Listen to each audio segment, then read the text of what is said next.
Hello friends, welcome to my channel. I am doctor Veena Sethi और आज हम बात कर रहे हैं ट्विन प्रेगनेंसी की। मेरे बहुत सारे व्यूअर्स ने मेरा पुराना वीडियो देखा जिसमें उन्होंने जाना कि ट्विन प्रेगनेंसी कैसे प्लान कर सकते हैं या उसको हम कैसे इन्फ्लुएंस कर सकते हैं। आज जब वो मुझसे पूछते हैं तो आपको ये जानना चाहिए कि क्या ट्विन प्रेगनेंसी सबके लिए सूट करती है। देखो, अच्छा तो सबको लगता है कि एक ही बार में 2 बच्चे हो जाएं, क्योंकि आजकल सब 1 या 2 ही करते हैं। कौन 2 बार सारी टेंशन मोल ले, इसलिए सब चाहते हैं। देखो, अच्छा ख्वाब देखने की तो किसी को मना नहीं है ना, ख्वाब देखिए, लेकिन ख्वाब देखने से पहले आप ये देखिए क्या वो पूरा हो भी पाएगा। ऐसे अनजाने में ट्विन प्रेगनेंसी इन्फ्लुएंस मत करिए, पहले अपनी परिस्थितियां देखिए। तो कौन कौन से फैक्टर्स हैं जो आपने ध्यान में रखने हैं ट्विन प्रेगनेंसी से पहले। तो ट्विन प्रेगनेंसी अगर आप करना चाहते हैं तो आप ये मान के चलो कि जब बेबी 2 मंथ का होगा तो अल्टीमेटली वो 2 बेबी होंगे, या ट्रिपलेट कर रहे हैं तो 3 बेबी होंगे, तो वो 6 मंथ या 4 मंथ के बराबर प्रेगनेंसी होगी। तो आपको वैसे केयर करनी पड़ेगी। और जब वो 4 मंथ की प्रेगनेंसी होगी तो 2 बेबी 4 मंथ के होंगे, तो अल्टीमेटली वो 8 मंथ के बराबर आप वेट कैरी करोगे और आपको सारी चीजें, हार्मोन लेवल भी उसी हिसाब से बढ़ेगा, वेट भी उसी हिसाब से बढ़ेगा। तो आपको उस सब का ध्यान रखना है। तो ऐसी कौन सी स्टेज है जब आप ट्विन प्रेगनेंसी प्लान करो तो सक्सेसफुल होने के चांस ज्यादा होते हैं और कभी कभी रिस्क भी हो जाता है। तो आई रियली फील कि रिस्क वाली प्रेगनेंसी ट्विन से अच्छा है आप सिंगल ही कर लो, यानी कि कम से कम एक तो हो। कई बार हम लालच करके 2 के चक्कर में 1 से भी खराब हो जाते हैं। मैं अगर अपना केस शेयर करूं तो मेरी भी ट्विन प्रेगनेंसी 7th मंथ में खराब हो गई थी। तो इसीलिए मैं नहीं चाहती कि किसी की भी ट्विन प्रेगनेंसी खराब हो। तो आई होप कि आप मेरा इस वीडियो बनाने का पर्पस समझ पाएंगे, क्योंकि ट्विन प्रेगनेंसी चाहना गलत बात नहीं है, लेकिन उसको सक्सेसफुल बनाना ये आपके लिए एक चैलेंज है। तो सबसे पहले हम फैक्टर में देखते हैं एज, कि आपकी एज क्या है। अगर आप बहुत छोटे, अभी 18, 19, 20, 21 साल के हैं, तो अभी आपकी मसल्स उतनी स्ट्रांग नहीं है कि यूट्रस की जो मसल्स हैं वो उतनी स्ट्रांग नहीं है कि वो 2 बेबी को कैरी कर सकें। और अगर आप 30 साल से ज्यादा बड़े हो गए हैं तो भी आपकी मसल्स में अब स्टिफनेस आ चुकी है। तो आपको ध्यान देना है, आपका हार्मोन लेवल भी एज के साथ साथ क्या होता है, कम होता है। 2 बेबी को ग्रो करने के लिए जितना प्रोजेस्टेरोन चाहिए, अगर वो नहीं है तो बेबी की ग्रोथ नहीं होगी, तो भी आपको अच्छा नहीं लगेगा कि आपको मिसकैरेज कराना पड़ रहा है। तो इसीलिए आप पहले अपना लेवल चेक करिए हार्मोन्स का। दूसरा, अगर आपकी एज 30 से ज्यादा है तो आपको डेफिनेटली पहले अपनी इंटरनल मेडिकल हेल्थ चेक करनी है। उसके बाद आपने क्या करना है, ट्विन प्रेगनेंसी के लिए सोचना है। और अगर आप 21 साल से छोटे हैं तो भी आई विल सजेस्ट कि आप ट्विन प्रेगनेंसी के लिए ऐसा कुछ ना करें कि आप उसको इन्फ्लुएंस करें। नॉर्मली हो जाती है तो आप कुछ नहीं कर सकते, लेकिन कम से कम अपनी साइड से इनिशिएट ना करें। दूसरी चीज होती है हार्मोनल लेवल। जब आप 21 साल के होते हैं तो हार्मोन्स की कोई कमी नहीं होती, आपको सफिशिएंट अमाउंट में, अगर आपका लाइफस्टाइल और डाइट स्टाइल दोनों ही अच्छा है तो आपको नेचुरली हार्मोन्स मिलते हैं। लेकिन 30 साल से बड़े होने के बाद आपके जो हार्मोन्स हैं वो धीरे धीरे कम होने लगते हैं। सपोज बेबी को ग्रो होने के लिए 10 हार्मोन चाहिए और आपके पास केवल 9 तो सफिशिएंट है, केवल 1 कम पड़ रहा है, तो वो 1 क्या करेगा, बाकी 9 के फंक्शंस को रोकेगा। तो आपने अपना डाइट, और अगर अचानक से भी आपको ट्विन प्रेगनेंसी हो जाती है तो आपने अपने डाइट के ऊपर और अपनी मेडिसिन के ऊपर प्रॉपर ध्यान रखना है। इसी तरीके से आप वर्किंग है या कि नॉन वर्किंग है। अगर आप वर्किंग है तो नेचुरली आप नॉन वर्किंग लेडीज से थोड़ा सा ज्यादा काम करते हैं, आपको ज्यादा एफर्ट्स करने पड़ते हैं। तो आपको हो सकता है डॉक्टर्स 4 मंथ के बाद ही कह दें कि अब आप बेड रेस्ट करिए, तो आपका जो वर्क है वो सफर करेगा। आपकी जॉब, अगर आप बिजनेस करते हैं तो बिजनेस पे उसका असर होने वाला है, क्योंकि जब आपने कंसीव कर लिया तो आपको तो अच्छा लगता है कि मेरी दोनों जो प्रेगनेंसी है वो कंटिन्यू रहे, लेकिन आपको फिर काम छोड़ना पड़ता है। तो इसीलिए अगर बैलेंस बनाना चाहते हैं तो पहले अपनी परिस्थितियों को देखिए कि आप वर्किंग हैं या नॉन वर्किंग है और डॉक्टर ने कह दिया आप 4th मंथ के बाद रेस्ट करिए, तो आसान है कंपैरेटिवली। लेकिन वर्किंग लेडीज के लिए 4th मंथ से ही रेस्ट करना थोड़ा सा मुश्किल होता है, और जिसमें उनको जो फर्स्ट 3 मंथ होते हैं ये भी हार्मोनल स्टॉर्म के कारण क्या होता है, बहुत ज्यादा वॉमिटिंग वाले, वीकनेस वाले होते हैं। तो आपको थोड़ा सा सोचना चाहिए। इसी तरीके से आप ग्राउंड फ्लोर पे रहते हैं, आप फर्स्ट फ्लोर पे रहते हैं या सेकंड फ्लोर पे रहते हैं। अगर आप ग्राउंड फ्लोर पे रहते हैं तो आपको सीढ़ियां चढ़ने की जरूरत ज्यादा नहीं है डेली। लेकिन अगर आप फर्स्ट या सेकंड फ्लोर पे रहते हैं और दिन में आपको 7-8 बार ऊपर और नीचे आना पड़ता है और आपके यहाँ लिफ्ट भी नहीं है, तो नेचुरली 4 मंथ के बाद आपको थोड़ी सी प्रॉब्लम आने वाली है।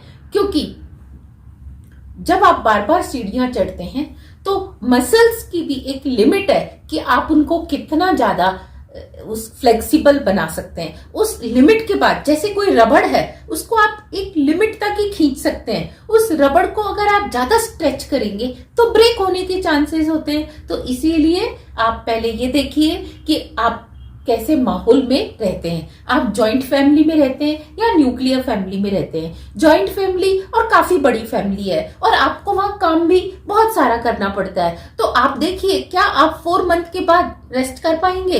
दूसरी चीज, अगर जॉइंट फैमिली है और आपको सपोर्ट करती है तो आपके लिए बहुत अच्छी बात है कि आपको 4 मंथ के बाद अगर रेस्ट करना भी पड़ा तो आप कर सकते हैं। इसी तरीके से अगर आप न्यूक्लियर फैमिली में रहते हैं तो कौन आपकी बाकी की फैमिली को, आपके पहले बेबी को या आपके हस्बैंड की टेक केयर करेगा अगर आप ट्विन प्रेगनेंसी कैरी ऑन करते हैं। इसी तरीके से अगर आप जॉब करते हैं और आपकी जॉब जो है वो काफी कंफर्टेबल है, वर्क फ्रॉम होम है या पास में ही ऑफिस है और आप आसानी से एक कंफर्टेबल जोन में ट्रेवल करते हैं, ओके।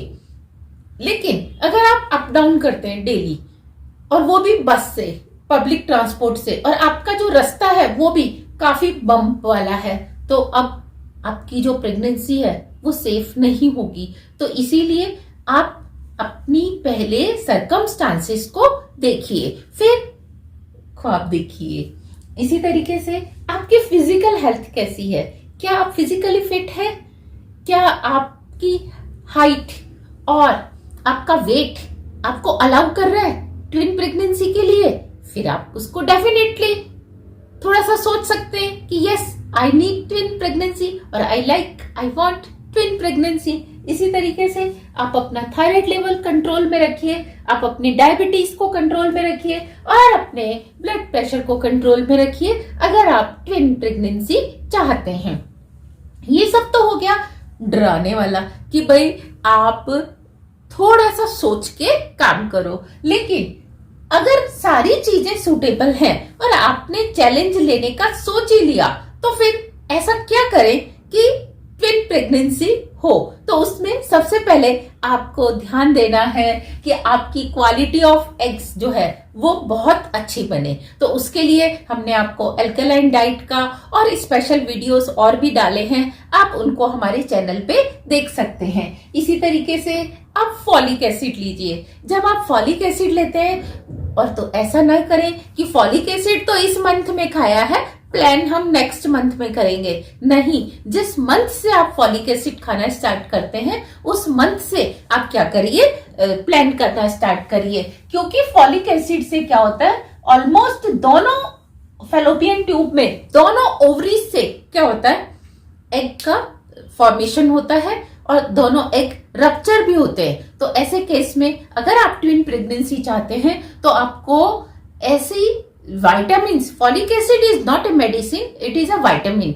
तो आपको ऐसे विटामिन और ऐसे मिनरल्स लेने होंगे जिससे कि दोनों ओवरीज से जो एग्स है वो बनकर तैयार हों। इसी तरीके से इसमें हम आपको बताते हैं, इसका एक डेडिकेटेड वीडियो है मेरा कि रतालू यम खाने से भी क्या होता है कि ऐसा देखा गया है, एक स्टडी है कि जहां रतालू ज्यादा खाया जाता है वहां पे ट्विन प्रेगनेंसी के चांसेस क्या होते हैं, ज्यादा, क्योंकि रतालू में मिनरल्स भी है, फॉलिक एसिड भी है।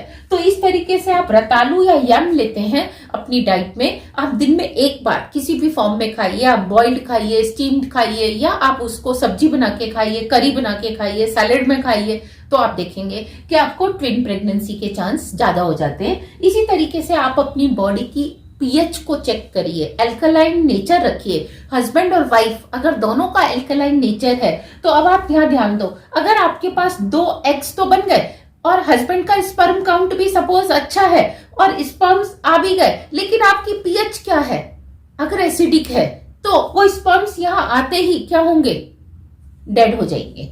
और स्पर्म्स की एक और खास बात होती है कि they always travel in A group, यानी कि एक ही डायरेक्शन में चलना चाहते हैं। अब अगर आते ही स्पर्म्स डेड हो जाएं और वो एक ही डायरेक्शन में चले, दूसरी डायरेक्शन में जाने के लिए ग्रुप भी ना बन पाए, तो क्या होगा, आप ट्विन प्रेगनेंसी कंसीव नहीं कर पाएंगे। तो इसके लिए आपने क्या ध्यान देना है कि अपनी पीएच को एल्कलाइन रखना है। पीएच कैसे चेक करें, इसका भी हमने एक डेडिकेटेड वीडियो पहले से ही अपलोड कर रखा है। अब हम देखते हैं स्पर्म्स का नंबर अगर ज्यादा होगा तभी तो वो 2 अच्छे से ग्रुप्स में डिवाइड होगा। आप ये देखिए कि जब वो अंदर इजैकुलेट होता है सर्विक्स के थ्रू, जब वो यूट्रस में जाता है, तो उसको कोई वहां डायरेक्शन देने वाला नहीं है कि भाई इस डायरेक्शन में फैलोपियन ट्यूब है और इस डायरेक्शन में फैलोपियन ट्यूब है। वो चारों डायरेक्शन में फैलना चाहते हैं, लेकिन जहां फैलोपियन ट्यूब होती है वहां से हार्मोन्स आते हैं, तो वो उस तरफ क्या करते हैं, अपना डायरेक्शन सेट कर लेते हैं और वो हमेशा एक के पीछे एक ग्रुप में चलते हैं। तो अगर सारे एक ही डायरेक्शन में चले गए तो दूसरी डायरेक्शन में जाने के लिए बहुत ही कम बचेंगे जो वहां तक पहुंच ही नहीं पाएंगे। तो इसीलिए स्पर्म काउंट और मोटिलिटी दोनों ही क्या होनी चाहिए, 50 मिलियन से ज्यादा और 50% से ज्यादा, और हस्बैंड का सीमन पीएच भी 7 से ज्यादा होना चाहिए। इसके लिए दोनों को कैल्शियम मैग्नीशियम रिच डाइट लेनी चाहिए। और अगर आप सेलेनियम भी लेते हैं तो सेलेनियम में ध्यान दीजिए कि ये एक्सेस में ना ले, थोड़ा लेते हैं तो ये आपकी रिप्रोडक्टिविटी को बूस्ट करता है, लेकिन अगर आप एक्सेस में सेलेनियम रिच सप्लीमेंट्स लेने लगते हैं तो वो आपके लिए गलत है। और आप मिनरल रिच डाइट लीजिए। मिनरल रिच डाइट के लिए सारी एल्कलाइन डाइट जो है वो मिनरल रिच है। तो आप एल्कलाइन डाइट वाला हमारा वीडियो देखिए, उससे आपको बहुत सारी इंफॉर्मेशन मिल जाएगी। अब जो ट्विन बेबी होते हैं वो 2 तरह से हो सकते हैं। ऐसे भी हो सकता है कि 2 अलग अलग एग्स बने और दोनों एग 2 अलग स्पर्म से क्या हो, फ्यूज हो, तो दोनों एग एक ही टाइम पे रप्चर हो, ऐसा जरूरी नहीं होता।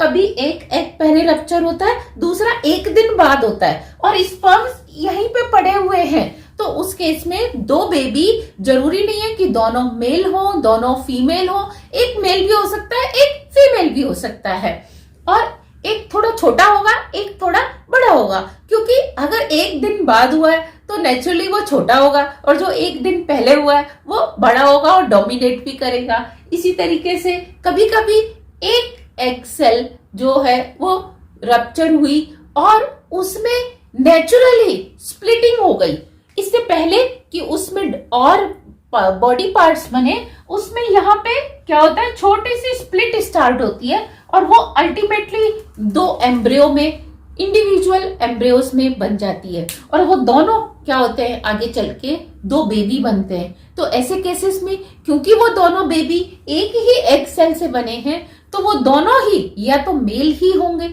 या दोनों फीमेल ही होंगे, और आप देखेंगे इनकी एज लगभग बराबर होती है, और जब डिलीवरी भी होती है तो दोनों बेबी 2-3 मिनट के गैप पर ही बाहर आ जाते हैं। लेकिन जब वो अलग अलग उससे होते हैं तो दोनों एक साथ भी बाहर आ सकते हैं, और हो सकता है दोनों की डिलीवरी में 2 घंटे, 4 घंटे, 8 घंटे, 1 दिन का, 2 दिन का भी क्या हो, डिफरेंस हो। तो एक छोटा होगा बेबी और दूसरा बड़ा होगा बेबी।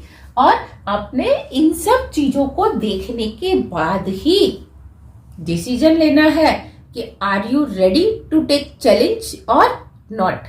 अगर आपकी सारी सिचुएशन फेवरेबल है तो आप चैलेंज ले सकते हैं, अगर फेवरेबल नहीं है और आप उसको बनाना चाहते हैं तो अच्छा होगा, पहले आप उसको फेवरेबल बनाइए, फिर आप उसको चैलेंज को लीजिए।